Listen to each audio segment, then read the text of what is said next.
What if the key to raising curious, creative, confident children is not finding the perfect curriculum, but learning from the families who helped shape some of history's most influential thinkers, artists, writers, and leaders?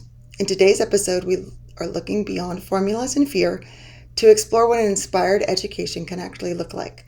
My guest, Jennifer Pepito, studied the childhoods of 10 remarkable figures, including C.S. Lewis, Laura Ingalls, Leonardo da Vinci, Booker T. Washington, and more.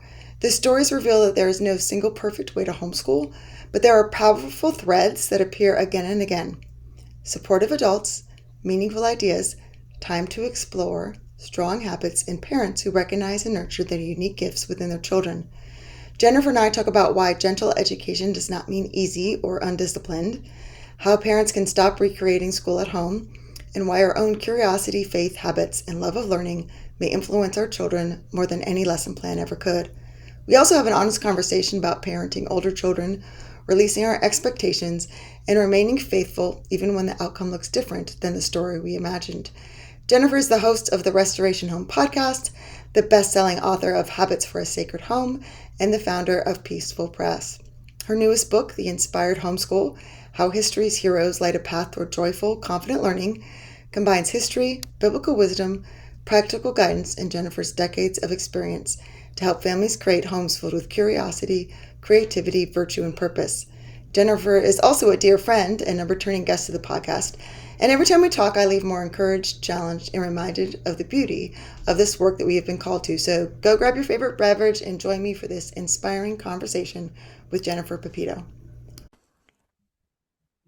Hey everyone, welcome to the Homeschool Feast, and I'm here chatting with my amazing friend, Jennifer Pepito. Hello, Jennifer. Hello, Julie. Such a joy to get to chat with you. Such a wonderful Always. We person. were just chatting and we're like, I should probably hit record and we should actually start because we can talk all day long because we have so much in common and have so much love for the same things. And so I always just enjoy having you on. I think this is your third time on my podcast. I think so. Thank you, Julie. So I think you generous. are holding the record here. But today we're talking about your new book, and I just love it because I am such a history nerd.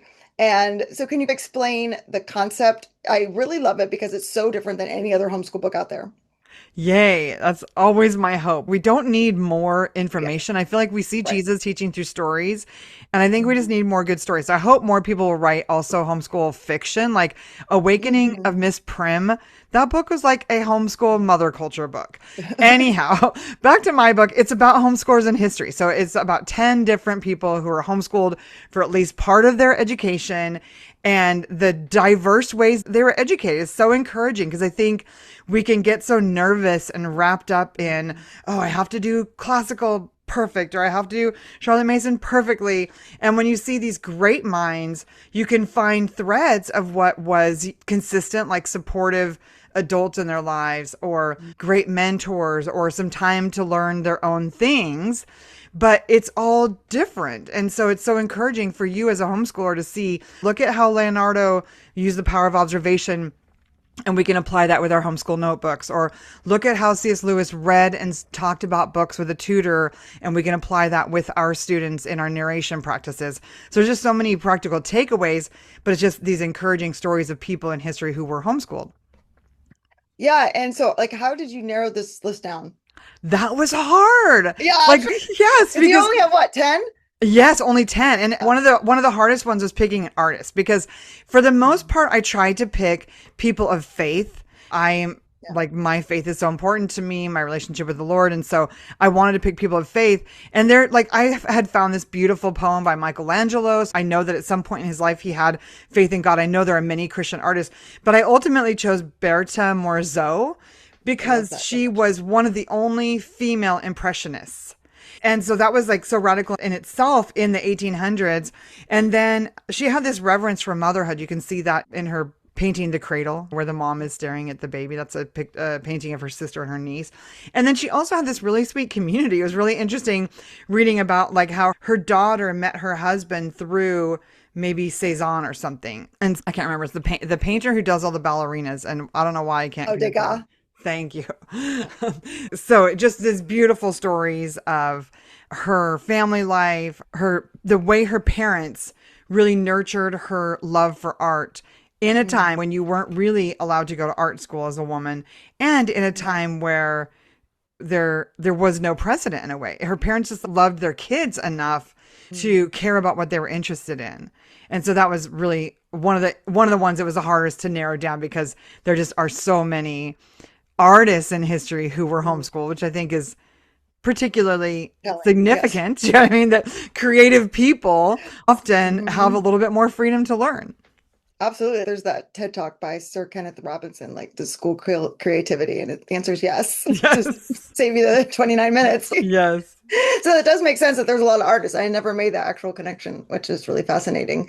Okay, so you have Jesus, Laura Ingalls Wilder, Benjamin Franklin, Elizabeth Gouge, who's an author. I love her work. C.S. Lewis, Da Vinci, Charles Dickens, Pascal, Meursault, Booker T. Washington, and Joan of Arc. That was an interesting choice as well. So out of these ones, is there one that like particularly surprised you? Elizabeth Gouge was so interesting. I don't ever know if it's Gouge or Gouge. Yes, I'm gonna and trust you on tomato this. one. I That was so interesting to me because I love her books and she's so deep. Her every single book that she writes is such a philosophy commentary on life and faith, and I she has daily devotions that are beautiful. She has a lot of amazing work, and she in some ways she didn't have this amazing life. Her mother was an invalid. Her dad was an Oxford theologian. And so she was really immersed in probably great language and deep learning and great discussions. A lot was happening around her. But because her mother was an invalid, her life in some ways was limited, and she never married. She never had her own family. And I don't know, for me in some ways, because her books always talk about family life. There's always Mhm. these beautiful stories of families and learning to work things out in your marriage, or they're beautiful stories. And yet she never had that joy of family life. And so it is interesting, even just that encouragement that sometimes our gifts are developed in our hardships. For those Absolutely, yes. homeschool moms listening who are going through a hard season, whether it's a child with special needs or a difficult marriage or whatever it might be, sometimes the gifts and the things that are going to come out of you later to help people might be being developed in these hard seasons. And I really was surprised about that with Elizabeth Gouge, how she wrote with so much depth and beauty and inspiration, despite not having the experience of her own family. Yeah, no, I think that's really good too because I know a lot of homeschool moms who do have chronic health issues and they think I'm doing my kids a disservice. I can't be a great homeschool mom. And I'm like, that's such a great story that you have to show them. Like, yes, you can. Now, do most of these people have tutors and they were being homeschooled that way, like governesses, tutors, those kind of things, or was it the parents actually doing?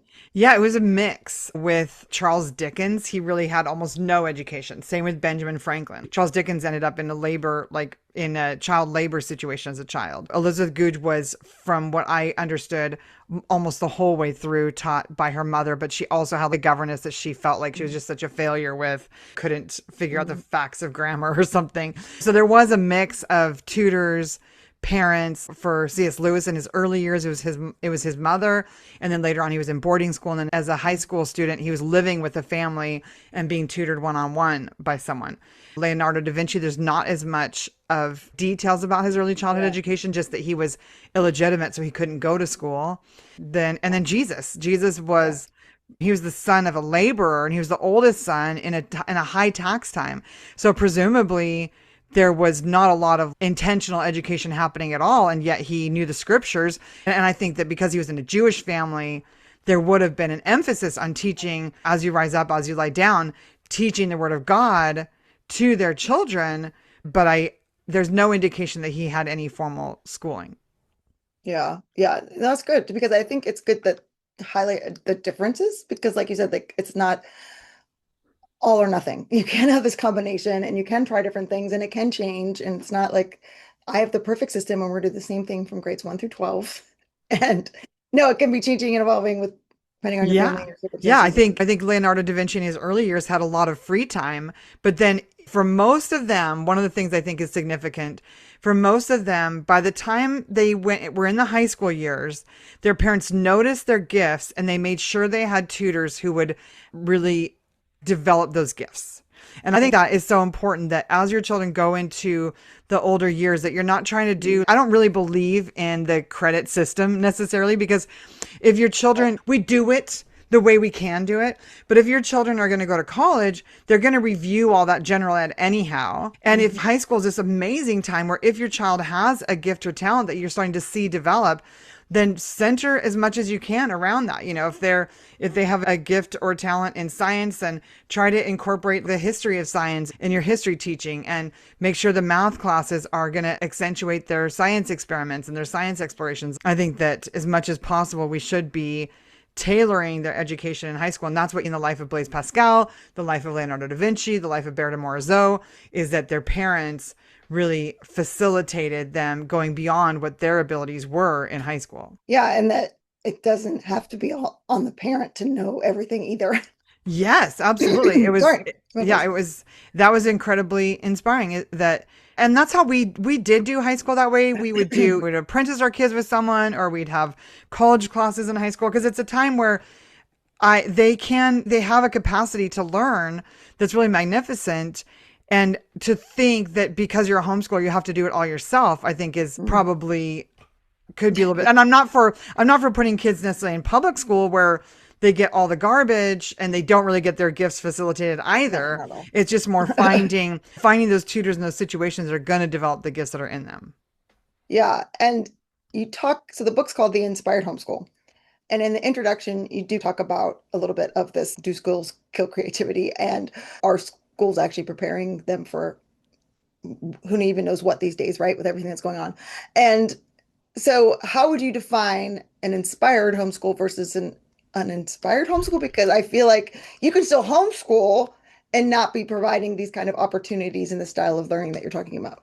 Yeah, partly I think that we as parents have to get a little bit inspired. And that might mean deschooling yourself. I think there's so much fear around homeschooling. And this is what I especially hope to overcome in the book is look at all these people were homeschooled. Some of them were more unschooled. Some of them had private tutors. There's a wide variety of ways that they were, but none of them were in K through 12 public education for 6 hours a day with homework on top of that. And yet their gifts were developed. And so I think looking at that and saying, okay, I'm going to stop trying to copy the public schools in my home. And I really highlight the Charlotte Mason principles because I think it's the best way to nurture this creativity and nurture our children's gifts. Because in the early years, you focus on giving your children a feast of living ideas. You work on developing the atmosphere of your home. You work on the discipline of habits. And so you get this great foundation for your children. Then you fill their mind with this feast of beautiful ideas, not little bits of textbooks, not little boring workbook assignments, but the best living books. You fill them with that.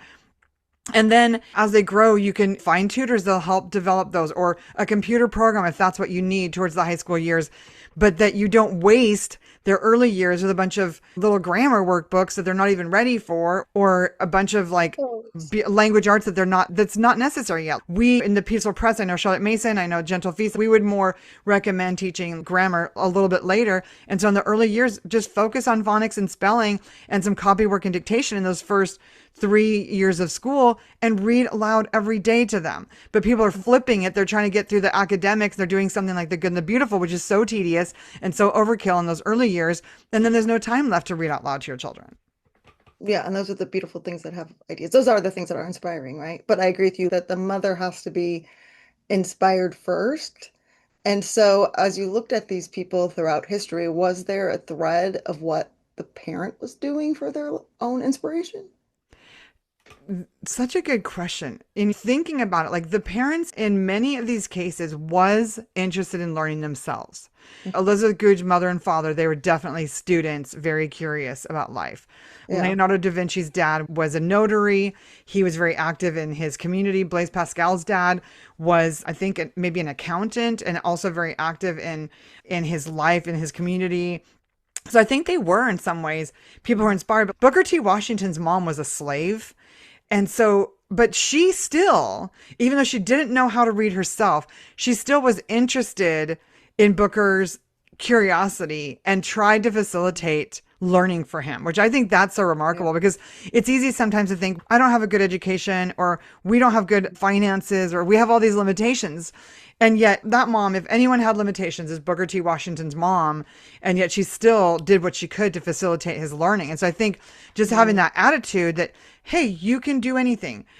We can learn this. We might not have the skills, we might not have what we need now, but we can figure it out. And just the idea that God has created us for a purpose. In the first chapter, when I'm talking about Jesus, I talk about having a vision, because I think Yep. that's where inspiration comes from, is that we as a parent, A, think that we are the beloved child of God, adopted into his family, and because of that we are worthy of love, and we're worthy of having a dream and having a vision, and we recognize that God has made us a steward. Like you look at the parable of the servants, and how the servant who used the talents they were given was the one who glorified God. And so if we are feeling depressed about life, or feeling like there's nothing good that we have to offer, just lacking in a lot of confidence ourselves, I think that's something to work on, because that's not what scripture says. It's like, you've been made for life and godliness. You have everything you need for life and godliness. And so I think that feeling as a mom, if feelings of unworthiness are making it hard for you to get excited about learning with your children,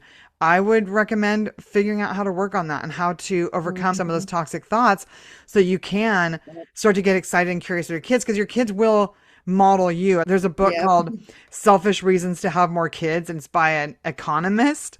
And he had done all this research. So the book is about, you should have more kids because basically your kids are going to turn out like you. And I think Mhm. that is probably one of the most significant things to think about as a parent, is like, it's not so much what you teach your children, but how you Yep. live. Are you living as someone who is excited to learn new things, who is Yep. interested in art and history and science? Or are you just going through the motions and then numbing out at night? Figure out how to get excited and curious yourself, so you can model that for your children. Yeah. Okay. I love everything you just said. It reminds me of the phrase, what's caught, not taught, and that we have to have be inspired, and then that's what's caught. And it's not so much what we're teaching, what the curriculum is. Half of that, I feel like maybe 80% is our inspiration, our enthusiasm, our love for life, and what is going on inside of us. And that inspires our kids. Not that I don't necessarily want all my kids to turn out like me. And there's certain things that, and you have multiple children too, that one kid picked up on my love of theater and one kid picked up on my love of history. It's different things, but I think that is so key, because we can focus so much on all the little nitty gritty details and what my homeschool room is going to look like and what am I going to use for math. But we miss this big picture of what am I, or how am I inspiring them? What kind of life am I living? What am I interested in? It reminds me of, have you ever read Gifted Hands by Ben Carson? No. Oh, so good. So his Mm. mom was a single mom. They're living in Detroit in poverty. She's working three different jobs. He's failing school, about to get kicked out in the fifth grade, can barely read. And his mom was like you were talking about with Booker T. Washington, she didn't necessarily have the skills herself. She's like, we're going to go to the library and you're going to read this many books a week and you're going to give me a book report. And he didn't find out until he was in high school, and he ended up graduating valedictorian and going on to be a brain surgeon, all this stuff. But like, his mom didn't know how to read.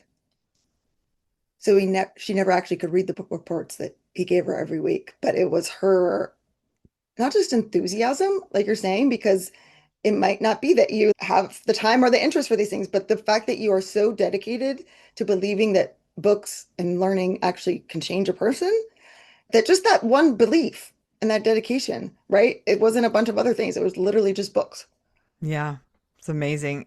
It's amazing Yeah. to think about just how much power just our interest has. And there was a study Raymond Moore quoted a lot by the Smithsonian about genius. And one of the components was a supportive adult in their life. And one of the Mm. components was some time to themselves. And so there Oh, was only there, I don't remember what the third one was. There was like three components. And so those two things, your child has gifts inside of them. And mm, two of the things that you can do, these free, easy things you can do, is just give them some time to explore their interests and be interested in what they're interested in. yeah. It's so good. And then when I think of another homeschool person that has really inspired me, it's Louisa May Alcott. And I actually didn't know much about her schooling or anything until we went up to Concord to her house and we were touring it. And I was like, her dad actually started a school in Boston for freed enslaved people, and that caused a bunch of controversy in the early 1800s, blah, blah, blah. But her dad had some very unique views of education. So that's why if you see in Little Women, that was actually their childhood. They wrote plays and they played in the woods and did art and did all these things that weren't respectable for girls and all that. But he wanted them to have that freedom. He believed in that educational kind of philosophy. And then to see her and her sisters, what came out of that was like amazing. But I was talking to my kids afterwards. I was like, when I first started homeschooling, I wanted to be like Marmee and Little Women. And but then real life happened. I realized we don't actually live back then, and that's not. But then my kids were like, "But that is the education you gave us. We did actually dress up and put on shows on a regular basis, and we did play in the woods all day long." And I was like, "Oh wait, you're right." And so that's why I love in here. I really feel like it can inspire parents to have a model and an idea of what they are actually moving towards, like you're saying, like a vision and your why. Really, how foundational that is as well. Is there a particular homeschooled person or parent you mentioned the Awakening of Miss Prim, or the story that really inspired you when you were homeschooling? I think, you know what really gave me a vision, for one thing, the Charlotte Mason Companion by Karen Andriola. It was just so easy to read. It wasn't, I love In Vital Harmony by Karen Glass. That's one of my favorite Charlotte Mason books because it just lays out the principles so clearly and makes it really easy to adopt in your home. And the Charlotte Mason Companion does not as comprehensively lay out the Right. principles, but it was just such a beautiful vision in a way of Mhm. what homeschooling could be like. And that was one of my first homeschool like how-to books that I read. Yeah, it's one of the first ones for Charlotte Mason available on a big Yeah. scale. Yeah, Yeah. yeah. So I love that book. But also there was a Raymond Moore, it was like a book that was a compilation of different homeschoolers' stories or a sort of a day in the life of different homeschoolers. And this one in there, I just remember so clearly. She talks about how and I don't even remember which book it was, but it was like, she talked about how in the mornings they would light a candle and they would eat peanut butter toast and they would take a walk down their lane and they would talk about their day and then they would have their story time. And it just was like this really peaceful, holistic vision of what home life could be, where it was this comfortable flow of learning and life that really set me up to think of my home as a teacher. And so in my home, there's a lot of art and poetry and a wonderful library and plants growing. And I'm always trying something new, whether I'm trying to figure out how to paint or make sauerkraut or sourdough. My home is one of the teachers. My home is a school for the service of the Lord, as I talk about in Habits for a Sacred Home. And so I think that gave me a vision early on that has sustained me. And that's what I hope too with the Inspired Homeschool, is that moms will start to get, because there's so many people homeschooling. Here's the thing. There are so many people homeschooling and I'm so happy about that. But Oh, I think yeah. a lot of them don't really have a vision. They're just like, yeah, public school is ruining my child. Yep. But then they come home and they just kind of copy that. They put their Yep. kids on a Mhm. computer all day, or they put them in textbooks all day, and then the kids are crying and it's miserable and it's overkill. And I feel sad about that because they're not having any fun. Mom is not having any fun with her kids if that's what she's trying to do. And the kids aren't having any fun. And then it makes it a wash. Do you know what I mean? If you could be in public school and you're kind of getting bullied, or you're in homeschool and you're just on a computer all day, a little bit of a wash. Do you know what I mean? Yeah, And right. so I feel like you have this short time. If you do a good job, your kids are going to be pretty independent of you, even in middle school, high school. It's not going to be all hands on anymore. I always could get through my homeschool day in 3 hours a day. And by high school, most of my kids were completely independent. And we just did our morning time. We'd read the Bible together still. We'd read aloud together, but that was more for connection than necessity. And so it's a short season. And especially if you don't have that many kids. I have 7 kids. I've been doing it for almost 30 years and it still feels like it went by in a flash. And I wish I could have more time because we had Yep. fun. I Yep. had a lot of fun. And so if there's and a lot of these moms, I know they have to work, but I got up in the morning and I wrote for a little while, and then I did school for a little while, and then worked on my business in the afternoon. You could still work and homeschool a better way.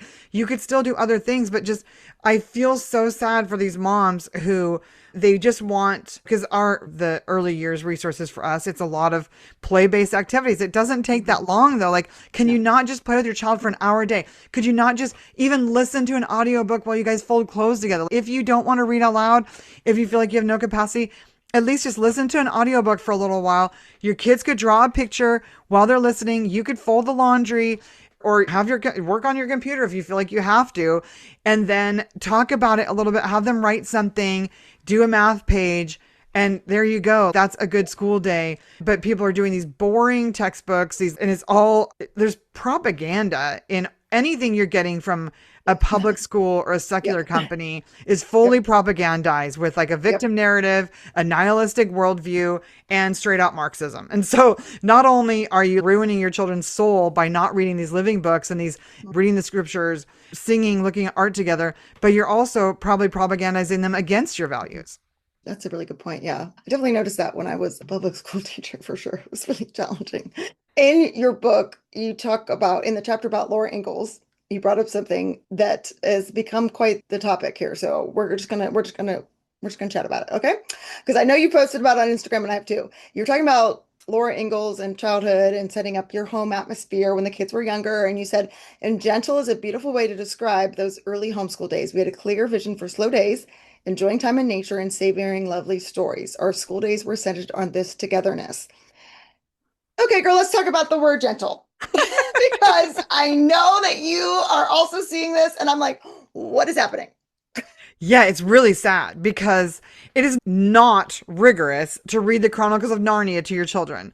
It is not rigorous to read the King James Bible out loud to your children. Do you know what I mean? That is not rigorous. Yes. It's just we're not making a 7-year-old sit there writing an essay when developmentally they're not ready for it. So it's not rigorous. It's just we're being developmentally appropriate. And there are other ways to teach the things. I love John Taylor Gatto's quote about all you need for success in high school can be learned in 2 or 3 years of formal skill study. Do you know what I mean? You don't have to be doing rigorous grammar with a second grader to be a good homeschooler. Yeah, and I laugh because I'm like, have you seen the books that they read in a Charlotte Mason homeschool? These are way more challenging, especially in high school, than I had in college at a very reputable university. I don't know. What about this is equating gentle with easy? And I think, I don't know if it's in response to gentle parenting. So they also think gentle homeschool means hands off or not laying out the feast for your kids and just willy-nilling it or let them guide the education. I'm like, did I miss something? Was there And something that came out? And right. I And you know what? There might be some of that happening because I think that is one of the dangers of the gentle parenting movement is moms have failed to be leaders for their children. right, I love Simplicity Parenting by Kim John Payne because it's like it's all this gentle, developmentally appropriate parenting advice, and yet he still says you have to be the leader. Your children are going to feel safer when you lead the values in your home and when you set the boundaries.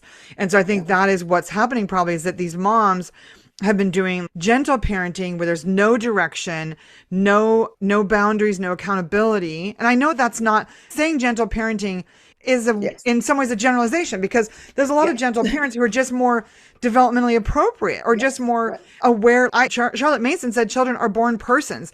So we should be treating them like persons who are okay, worthy of respect and honor and not being disrespectful to them, not being cruel, not expecting things that are not appropriate for them. And so I believe in gentleness. Bring your children up in the nurture and admonition of the Lord. Nurture is important, but I think that those moms who have, it may be out of guilt even because they were at one point too strict or their parents were too strict, are not providing any boundaries for their kids. And I know this because I did this for a little while. And then they can't homeschool any other way besides gentle homeschooling because their children won't listen to them. And so it is a free for all. Their kids won't sit still for morning time. They won't sit still to do any homeschool. There are zero boundaries. And I feel bad for those moms and kids because those kids probably are going to end up in public school and maybe even on medication because if your kids won't listen to you, they're not either going to listen to a teacher necessarily. yeah, like what Charlotte Mason talks about with the habits of obedience and authority and her concept of masterly inactivity that we're still leading, we're still in charge. And like you're saying, the kids need that safety, they need that structure, they want to know where the fence is. We have to hold that line and at the same time respecting them and giving them freedom that is developmentally appropriate. And I love that you use Exactly. that word because I feel like that is really the difference. It's not trying to make children learn something that they're not ready or capable for because somehow, somewhere in some system, we just kept pushing things down younger and younger. It's, oh, our high school kids can't write essays. So now we're going to have kindergartners start writing paragraphs. That makes no sense. I'm not going to give a 5-year-old keys and be like, when you're 16, you need to know how to drive. Let's start today. That's not developmentally appropriate. And yes, you might. I used to teach kindergarten. You can get a paragraph if you basically write it for them and have them copy it. And it takes weeks and lots of tears. And yes, you can make that happen.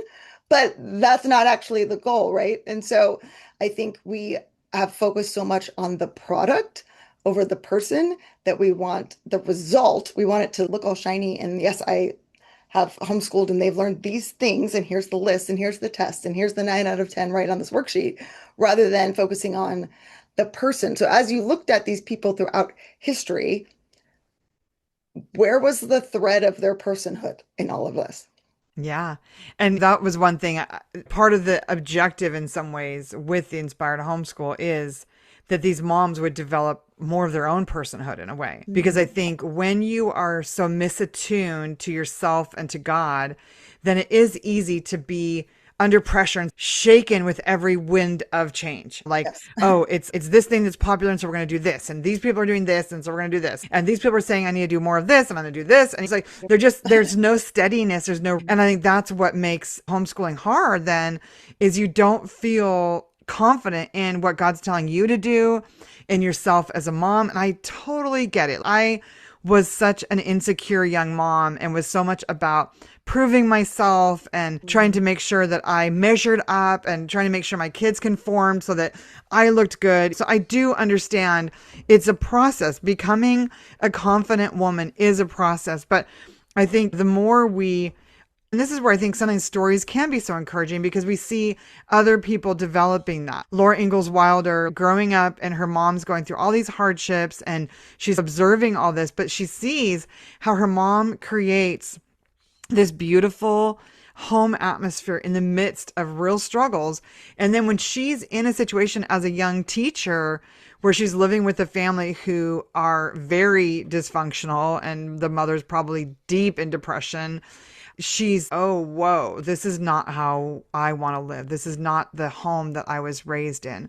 And so I think it's just so encouraging to see how Ma continues cultivating faith and hope in the middle of hardship. And that helps Laura see like how to live. There's so much that we are just, again, conveying to our children by the way we live, even more than by what we teach, which is brings us back to education as an atmosphere. And we are the atmosphere. Yes, 100%. And I had you on my podcast before, and we talked about habits in your book on habits, and we brought it up again. We were talking about how important those habits are, and it's not something you can skip, because you do have to have your kids be able to listen to you in order to homeschool them, or you can just start to allow things that aren't helpful. So you had a chapter on Benjamin Franklin, and you talked about him and his habits. So tell us about him and his habits, and then what habits do you feel like helped you the most as a homeschool parent? Yeah. So Benjamin Franklin was obsessed with habits, like his, Yeah, a little OCD, a little bit. his probably, yeah. And he says, who is strong? He who that can conquer his bad habits. But I think that because he had such a discipline about his days, that's what allowed him to invent. And I don't know if you've ever seen, there's a book about artists. I don't remember the name off the top of my head, but it's like all these little excerpts from different artists' lives. And some of them were very deviant or reprobate. They weren't godly people necessarily. But these artists all had very regimented time for work. And I think that is the beauty of habits. Like habits, sometimes I think people take it as being, oh, I'm not going to be very creative if I have habits, or we're not going to be a very like interesting family if we have habits. We'll just be like so regimented. But the beauty of habits is that it helps us accomplish things. Like it gives us space for creativity. The way that Benjamin Franklin was able to invent so many things is that he had like a discipline of work. And so then there was time for that. And I think for us, there are so many different categories of habits, like our spiritual habits, our health habits, our home habits, our school habits. And even like with Benjamin Franklin, he had, a habit of resolution, resolve to perform what you ought and perform without fail what you resolve. A habit of frugality, make no expense, but to do good to others or yourself and waste nothing. a habit of order. Let all your things have their places. Let each part of your business have its time. And I think sometimes we don't even know where to start. Do you know what I mean? We're like, Right. Yeah. what habit should I work on? That's why in the Restoration Home community, we have 3 habits a month, and some of them are pretty basic. This month, like in July, one of our habits is greeting dad when he comes home from work and teaching how to clean the bathroom and reading the Bible. Those are basic habits. Most They're of very you important, might, though. Let me tell you, cleaning the bathroom, very important. yes. Especially if you have boys, very important. Yes, I know. It's like your life will be so much better if your boys know what happens when they pee all over the place and clean up after themselves. So it's like sometimes we're so overwhelmed with our lives. Our lives are so full. We're homeschooling, we're parenting. We have to clip 1,000 toenails and fingernails a month. You know what I mean? Because all these things that we're responsible for. And so having some habits that are spelled out for us, whether you have a little habit tracker you fill in, whether you join a community that works on habits, I think, and that's what that whole chapter, The Discipline of Habits, is about, is just here's some habits we could work on, but start small. Start with 1% improvement. You're not going to be able to, Rome wasn't built in a day. You have to start small.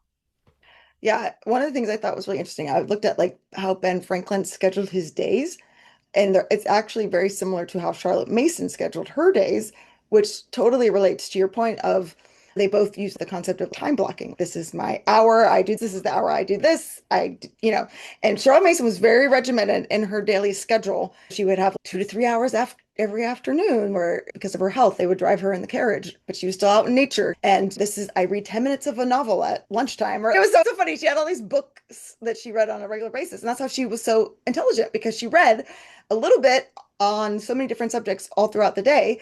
And people were like, I don't have time to read, but she would read 10 minutes here and 10 minutes here and 10 minutes there. And then Ben Franklin was very similar of, I read the paper at dinner with this. And I think, I know the book you're referring to about the artist, but I think it's so key because we think that by having this kind of structure to our days, we're going to miss out on the freedom of, oh, I'm inspired and now I want to take my kids on a nature walk. But the fact that you have no rhythm or no routine or no schedule actually inhibits your creativity, and you're missing out on the results that you actually could get if you had these kind of time blocks or had these kind of rhythms and routines in your life, and then go, okay, now I can actually breathe. Now I can actually be more creative because I have space in my days and things are actually getting done.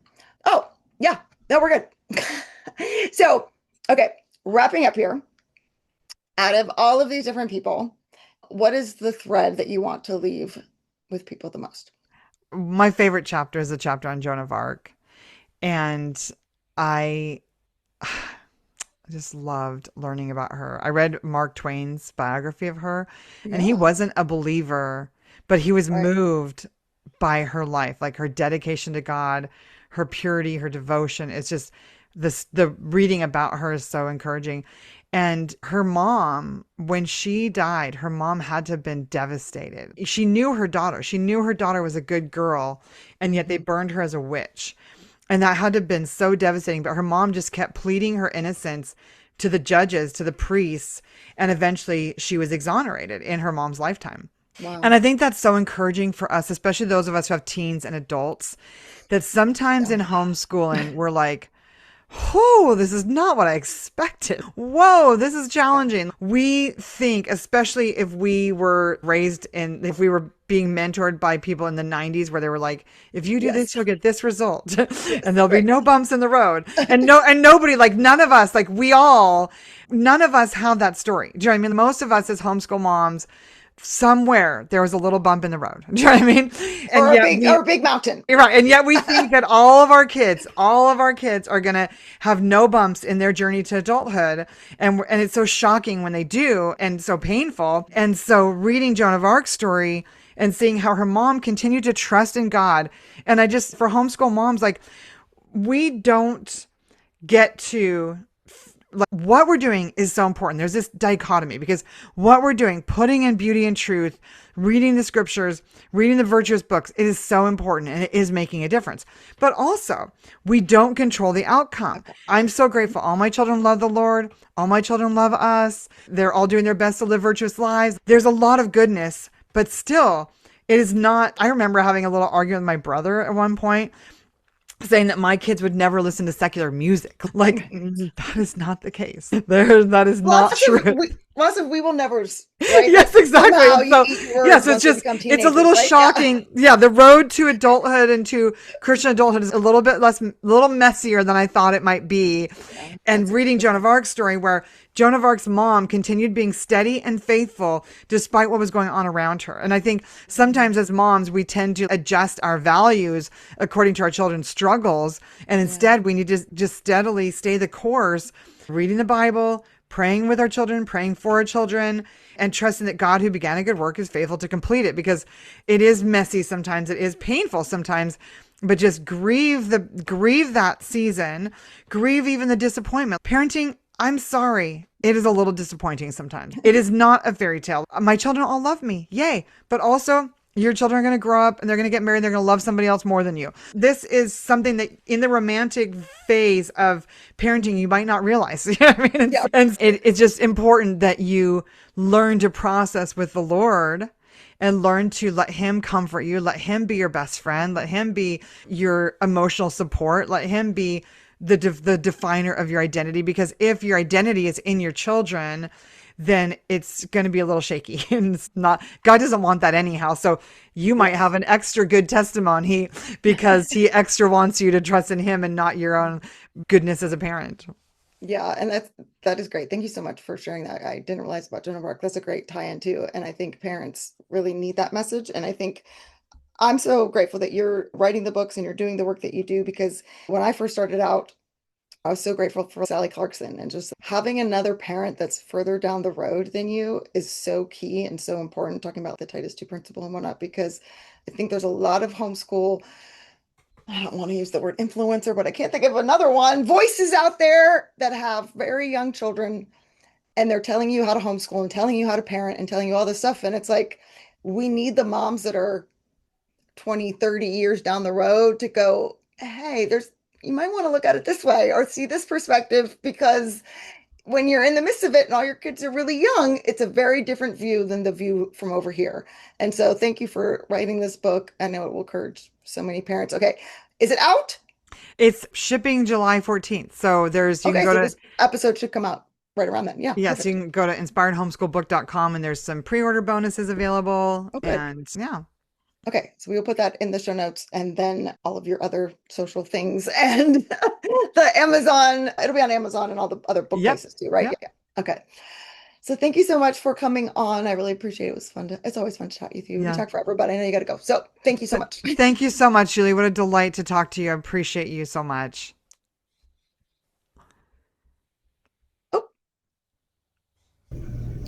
All right, thanks for listening to today's episode. Let's wrap up with some key takeaways. Number 1, there is no single perfect way to homeschool. The historical figures that Jennifer's book talks about experienced many forms of education. Some learned primarily from parents, some had tutors or mentors, and others had very little formal schooling at all. What mattered most was not the particular method, but the presence of supportive adults, access to meaningful ideas, freedom to explore, and someone willing to recognize and nurture their gifts. Number 2, an inspired homeschool begins with an inspired parent. Children often absorb way more from the way we live than from the lessons we formally teach. A parent who reads, asks questions, explores new interests, appreciates beauty, and remains curious creates an atmosphere in which learning feels natural and meaningful. Rather than focusing only on completing assignments, parents can ask themselves whether they are modeling the kind of thoughtful, engaged life they hope their children will develop. Number 3, gentle education can still be rigorous. Gentle homeschooling does not mean lowering expectations, eliminating boundaries, or allowing learning to become directionless. It means respecting children as persons and offering work that is developmentally appropriate. Reading rich literature, studying scripture, observing nature, discussing ideas, practicing narration, and building strong habits can be deeply challenging without feeling rushed, harsh, or unnecessarily tedious. Number 4, habits create room for freedom and creativity. Structure does not stifle creativity. Healthy rhythms and habits can actually make creativity possible by reducing chaos and creating space for meaningful work. We discussed how Ben Franklin used disciplined routines to support learning and accomplishment. Homeschool families can begin with small habits that support spiritual life, household responsibilities, schoolwork, and family relationships. And last but not least, parents are called to faithfulness, not control. Homeschooling is important, but it does not give parents complete control over who their children become. Children will grow, struggle, make decisions, and follow paths that may not look exactly like we would have hoped or imagined. Jennifer pointed to the story of Joan of Arc's mother as an example of remaining steady and faithful through heartbreak. Parents can continue praying, living according to their values, and trusting God to complete the work He has begun, even when the journey is messier than expected. Make sure you check out Jennifer's new book, The Inspired Homeschool: How History's Heroes Light a Path Toward Joyful, Confident Learning, wherever books are sold. Thanks for listening.